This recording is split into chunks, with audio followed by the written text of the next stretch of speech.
저녁 시간을 습격한 굉음은 3분여 정도 지속되다 끝났는데요. 네. 간만에 모인 이웃들의 만찬도 함께 끝나버렸습니다. 네, 저는 이제 시끄러우니까 이제 창문 닫고 그냥 에어컨 틀고 자면서 아니 우리 집에서 이렇게 시끄러운데 그러니까 바로 여기 앞에 여기는 어떻게 사나 맨날 그랬었어요 속으로. 과학적인 방법을 동원하면 눈에 보이지 않는 소리도 볼 수가 있답니다. 소리가 나는 위치를 찾을 수 있다는 건데요. 그때 소리 전문가에게서 반가운 연락이 왔습니다. 드디어 하얀 대문집에서 들리는 소리의 정체를 찾았다는데요. 주변에서 들을 수 있는 소리를 비교해 본 결과 와 거의 일치하고 있구만요 이렇게. 찾아낸 소음의 정체. 바로 믹서기 작동 소리였는데요. 소리 전문가가 찾아낸 진실은 더 있었습니다. 근데 이게 보니까 특징이 있어요.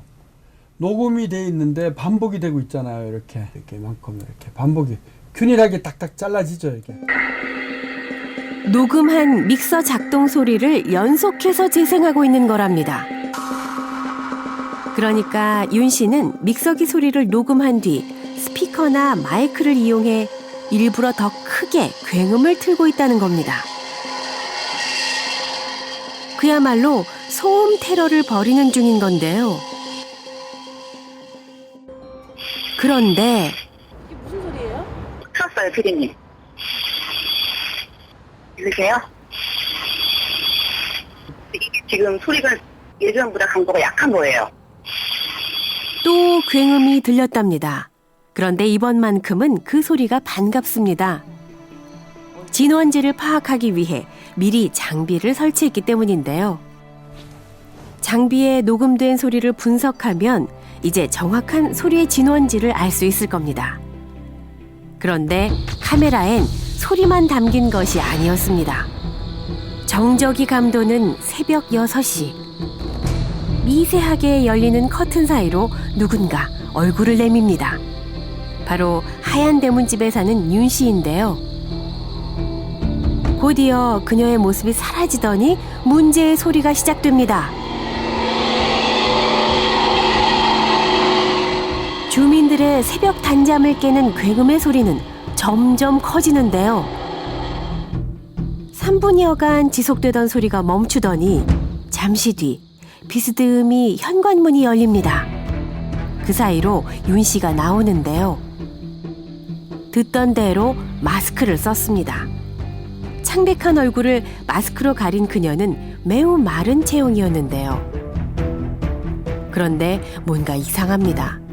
자기 집 정원인데도 마치 낯선 곳에 온 것처럼 몹시 조심스러운 모습. 잠시 동안 주변을 두리번거리며 살피더니 뭔가를 발견한 모양입니다.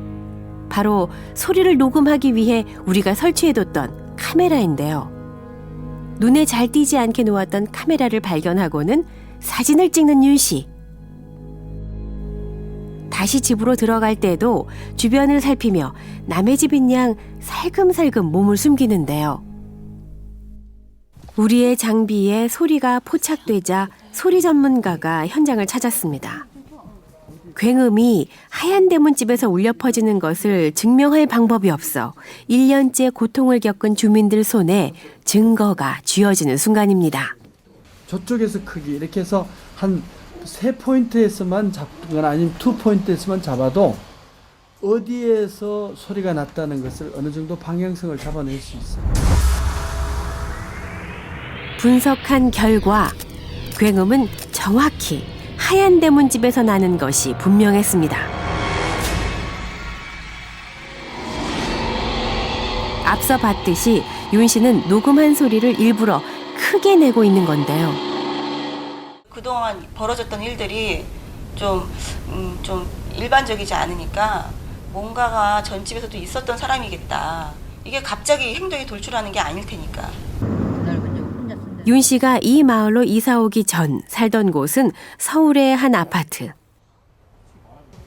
혹시 이곳에서도 어떤 문제가 있진 않았을까요?